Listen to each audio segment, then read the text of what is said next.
Welcome back. Looks like we're gonna look at Mecha Break, the official release now. Gonna do a quick dive into it because some things changed from closed or open beta. I can't remember which one it was. It was just a beta. Did one video on it, but this time it's gonna look more closely at what's going on with it and why the game actually sits at a mixed review as opposed to having a more positive feedback from the beta. And the biggest thing is the way it's monetized the game, and there unfortunately is also some pay to win aspects of the game, which is kind of mind-boggling considering this is a PvEvP game but also has a strict PvP game. And much like in Destiny, the PvP is actually segregated. So there's one portion called Operation Verge, which is the PvEvP section of it, and that's basically the looter shooter battle royale type thing, extraction shooter, whatever you want to call it. It's mostly just referred to as a looter extraction shooter. But unfortunately, there is pay to win in there because the biggest change that they did to the full release of Mecha Break was adding an auction house, and that is called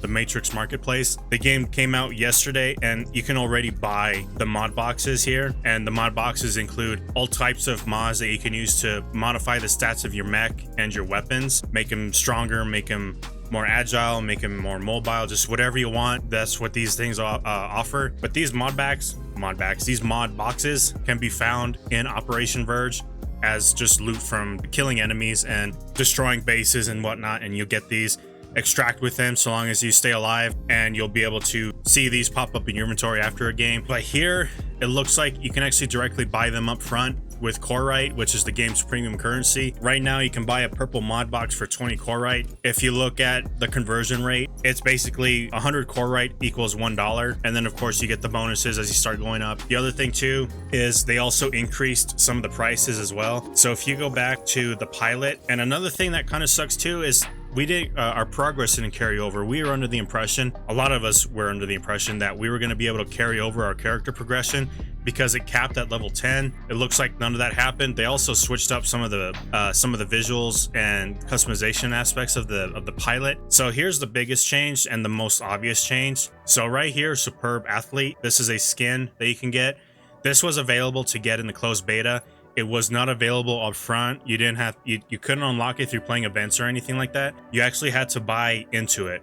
And back then it was only 900 or 990 Corite. It was either 900 or 990. Either way, it was $10. So a lot of people did buy it. And again, back then it was only 900 Corite, 990 Corite. Now look, it's 1400 Corite. And here's the other thing too, is you have to buy more you have to spend more to buy less. So you can either spend $20 and get 2100 Corite, or $10 worth of Corite and then do a $5 worth of Corite. So you can buy the skin for $15, which is a little bit pricey, but you can also spend $20 if you want that extra Corite, but the extra Corite was really not going to get you anywhere. And then of course they added these are actually the 4 default outfits available in the game at the time when it was just a beta, along with the default pilot skin. This is new for the official release. This is 1600, so it's 200 Corite more. Basically means either you spend $16 in the game and just buy the outfit, don't have any leftover Corite, or spend $20 and have some leftover Corite for whatever. Although the leftover Corite can be used to unfortunately buy stuff in the auction house. And the other thing that kind of stings too is I also had this outfit unlocked. I also had I think I had this one unlocked as well, Ruins Tracer outfit, and this stuff didn't carry over. I did not get to keep this. I did not buy into the game during the beta. I did not spend any money on it. In fact, all the core I was getting was actually through special giveaways and such, just for being a beta participant. And I bought the outfit,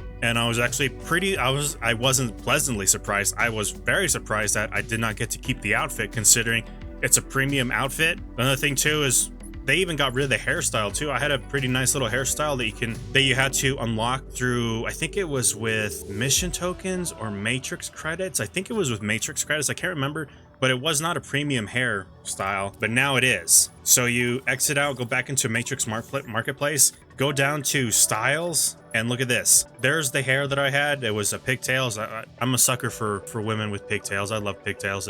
It's a cute look for women. So I had this, and now look at it.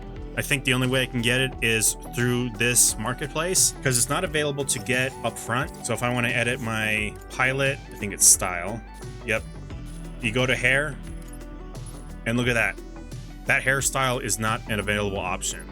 This is the only premium hair option at the moment. That one with the pigtails is not here. So that is another thing that sucks. I didn't get to keep that hairstyle either, and I had a nice little combination of colors with it too. I really love the color blue, so I love the color of her eyes, and then I did some accents to the hair. It's pretty cool. The one thing I will give credit to for Mecha Break is you can actually adjust the style of the hair. So let's say, like for me, this ponytail actually has a much longer ponytail, but you can actually alter it so you can actually shorten the length of it and such. So let's say you like this hairstyle, but it's too long, right? You can actually edit it, go to alter hairstyle, and from here you can change the hair texture so it can be much more glossy, or it can be a lot more matted. The highlight position, it's a neat little touch up to it.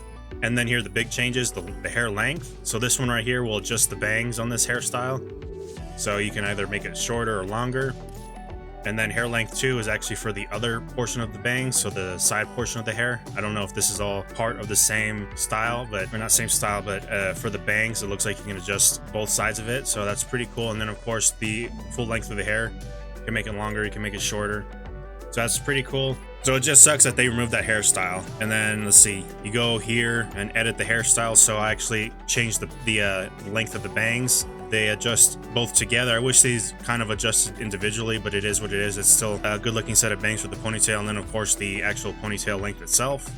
So that's pretty cool. That is where I'll give credit to. Otherwise, they took away some stuff from us that we probably should have kept as part of being like a little thank you for participating in the beta. So that does suck. They did add some other stuff too, performance settings, animations, voices, that kind of thing. So this is the part that sucks, is the microtransactions and the way they're monetizing the game, especially for looter shooter portion of it, the PvEVP mode. That is gonna suck. It's granted this, day one release, but I'm pretty sure there's already players out there who spent too much money on this game to essentially be God in that mode. They probably already have the best mods. They already have the best weapons. You're probably not going to have a good time in there, but there is a 3v3 and a 6v6 mode. I'm not sure if the 3v3 mode includes power scaling or if it's balanced like the 6v6 is. The 6v6 mode, I don't know how to actually access the 6v6 mode. Okay, I was just getting confused on the different modes and what each mode is for. So it's Operation Verge is the standard default mode. That's the PvP 6v6 mode. Mac is the PvEVP mode, the looter shooter extraction battle royale, whatever it's called. And then there's Ace Arena, which is 3v3. See, the only problem with the multiplayer, at least for the 6v6 portion, is while it is balanced, the way it has it balanced too is otherwise, besides being able to not use your mods, you also can't adjust the loadout of your mechs. So whatever weapons they have, that's the loadout you're stuck with. You can't change it to any other weapon like you can in Mac. So always keep that in mind. It also looks like I'm still using Sky Raider. I did not want Sky Raider. Sky Raider, taking off. Yeah, I didn't want to use Sky Raider. I had Falcon. Sky Raider here. The sky is ours. So this is a much larger map, which means it's a lot easier for flyers. Also, a general rule of thumb for the game is while it does present itself as a 6v6 hero shooter, just remember that there is no counter picking, there is no swapping off mechs mid-game. Once you're queued into a game with a certain mech, you're actually stuck with that mech until for the duration of that game. So it's always good practice to go into the training sessions that the game offers, and there's also a trial section too. Really allows you to understand the fundamentals of the mech and how each mech plays. I don't know, it's gonna be a while before I figure out how to properly use Sky Raider. It feels like it's a hard mech to use. Let's see.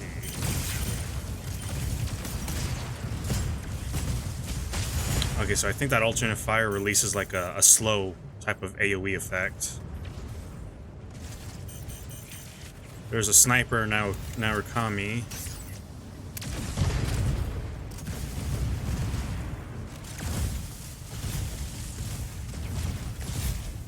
Low. Yeah, Narukami can stay invisible until it has to fire. Falcon here. The sky is ours. Unavailable. Yeah, keep it harassed. Chloride extractor deployed.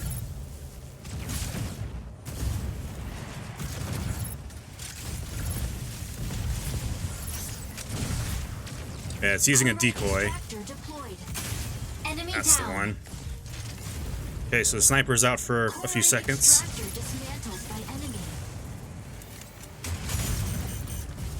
Oh, that looked like a drone. Hurricane, this guy's low on armor.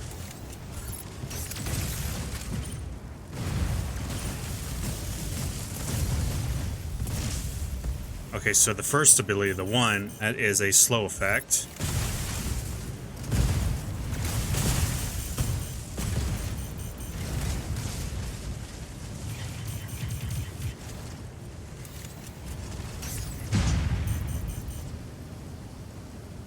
Warning.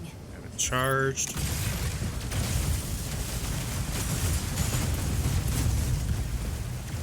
Okay, Stabilizing. Hurricane is dead. There's another mech. Stabilizing. Chloride extractor. Assist. Okay, looks like we got them out. I don't exactly know what this mode is called. I think it feels like it's a capture and hold type of objective. An extractor. Destroy it. Chloride extractor dismantled. Oh, okay, so it looks like we gotta dismantle those extractors while the other team is defending them.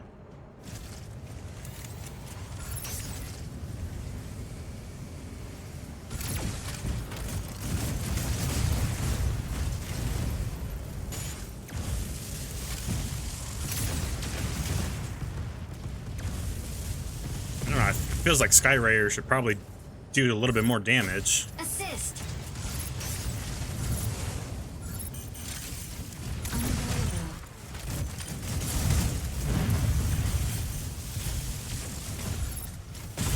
Let's try and do some ground combat. Everything is reloading or on cooldown. Oh, okay, so that's what the alternate fire is. It's a slow, but it also does damage over time. Chloride extractor deploys in 10 seconds. Okay, this guy tried to melee me, but didn't do much. Chloride extractor deployed.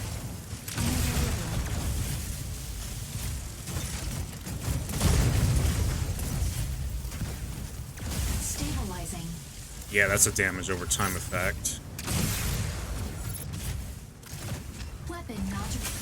Enemy down. Alright, cool.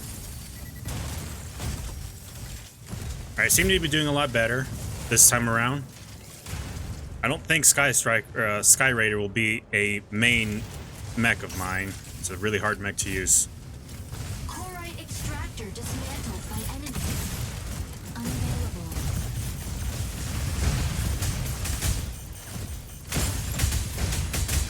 I gotta get out of there. Health and armor does passively regen, although if you have a support mech, obviously you'll get your health back a little bit faster. This is the only thing I don't like about flyer units is you can't go straight up or you can't go straight down. You have to always go up from an angle. Unavailable.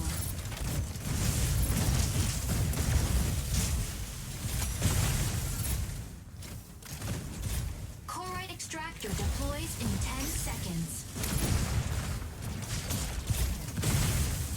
Weapon not ready. Chloride extractor deployed. An extractor! Destroy it! Extractor deploys in Yeah, this 10 guy's trying to use like seconds. an EMP type thing or like a jam sensor ability. I'm not too familiar with the Hurricane model. Chloride extractor deployed.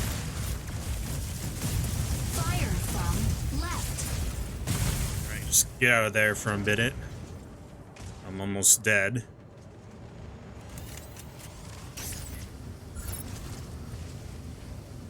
Energy low. Chloride extractor dismantled by enemy. And warning.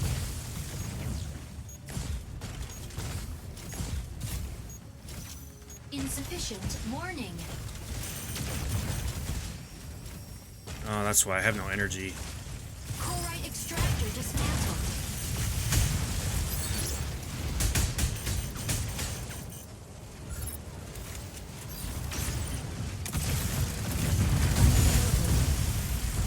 Alright, got a massive amount of damage in them with that guy. Assist. Stabilizing. I'm guessing Skyraider is good for Large burst chloride damage. Extractor deploys in 10 seconds.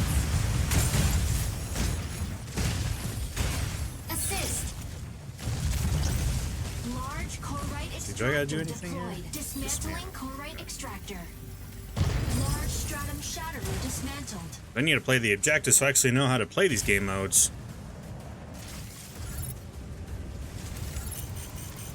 Unavailable.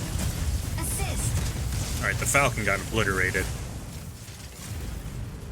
Falcon is a glass cannon, even though it doesn't feel like a glass cannon because its damage is it's just not there. That or it probably got buffed since the beta.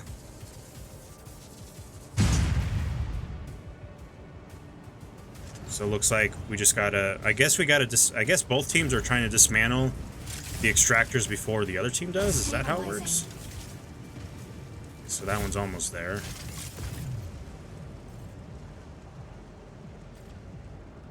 So it looks like B is the closest to deploying. Corite extractor deploys in 10 seconds. Corite extractor deploys in 10 seconds. Corite extractor deployed. Dismantling Corite extractor. Corite extractor deployed.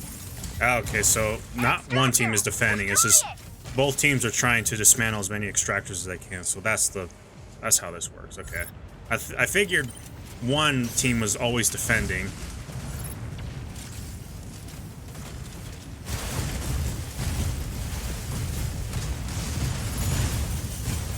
Man, look at that. That guy got destroyed.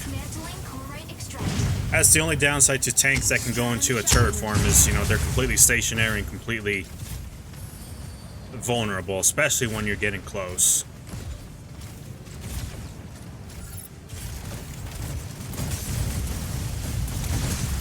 Falcon here. The sky is ours. Fire from front. Unavailable.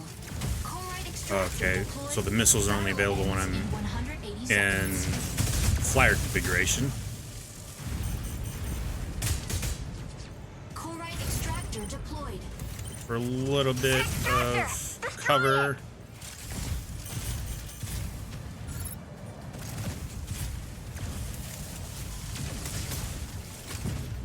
Weapon not ready. Oh, okay, so it's a missile Corite extractor deploys in that 10 deploys into a seconds. set of micro missiles. So that's how that works. Weapon not Corite extractor deployed.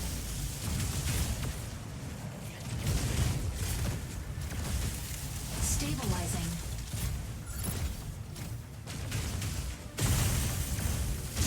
Corite. So we won. Yeah, we won. Okay. I still didn't want to use Sky Raider, but it is what it is. I just got to figure out the weapon rotations for this thing to optimize the damage. That's basically what Mecha Break looks like if you're just playing the PvP stuff. I don't think I'm really going to be doing a whole lot of Mash Mac, the PvEVP portion of it. It's just not my thing. I don't like the aspect of battle royales and extraction shooters, looter shooters, that type of thing. It's just not my type of gameplay. But it's nice that this game does offer you the option of just straight PvP if that's your thing. There is a co-op version, co-op mode. I don't know if the co-op mode also is still basically PvP. I think that's what Mashmac is, because it does offer a co-op, and I think that's just being able to team up with, I think, for a party of 4, I believe. All right, that about wraps it up for this one. Just a quick little deep dive, or not deep dive, just a quick little dive into Mecha Break Eden's finals release form. We do have to wait and see what the game's gonna look like a month or two later. I don't know what the updates are gonna be looking like for this game, if it's gonna be slow updates or if it's gonna be like moderate updates or probably update every month, who knows. At the moment, the microtransactions, it's what's going to be keeping a lot of players away from this game, new players in particular. I'm probably going to be sticking around for a bit just because the gameplay loop itself is what's fun and engaging. I do love that aspect of it. The PvP itself is pretty fun. The fact that the teams are relegated to having one unique mech per player is pretty neat. The only thing I don't like about it, as I mentioned earlier, you cannot swap off mechs. So if you're going up against a specific mech and it's too strong against the particular mech you're using, that's kind of, well, it's too bad, because then you're gonna have to rely on another player who can help you out, probably a player who maybe outmatches the mech that you're struggling against. I don't know. There's gonna be a lot more team play involved in that kind of thing, just because you can't swap off. Once you pick a mech, you're stuck with it for the duration of that game mode. Who knows, maybe they'll listen to some feedback and maybe they'll change that to where eventually we'll get to a point where we can just start counter swapping whenever we want during a match. Since there are no ultimates or anything like that to worry about, we don't really have to, you know, try and stay with a particular mech for as long as possible just so we can pop an ult and then swap off and pick a different mech. It's not like that. But all in all, it's a fun game. Microtransactions, it's kind of up to you on whether or not you want to dive into that sort of thing. I don't think I'm going to throw any money at it. I would have originally put some money into the game for some cosmetics, but since everything is more expensive than it used to be, I'm probably not going to anytime soon until maybe some adjustments are made. I am not too sure on that, but it is still worth playing just for the gameplay itself. If you like Armored Core and you kind of want a fresh take on some mech shooters, I mean, Mecha Break is an option. I don't think it's particularly like 100% fresh compared to Armored Core, but if you just want a change of scenery, maybe the game is a good choice. Again, you can spend hours on just the customization alone of your mech and your pilot. Especially for the mechs, you can customize every nook and cranny of the mech, give it a color scheme that's completely unique. No two color schemes will ever be the same between every player because of how deep the customization is for it. So that part they got right. Alrighty, I think it's time we move on to something else. Maybe I'll do some more Mecha Break. Who knows? We'll see in the future. There's a few more updates coming along. I know Marvel Rivals in particular, season 3 is going to be dropping here soon. Having some issues with Space Marine, so I still can't do anything with the Siege update. I really want to play that, but Space Marine is acting up. Okay, I'm off to find some more trouble.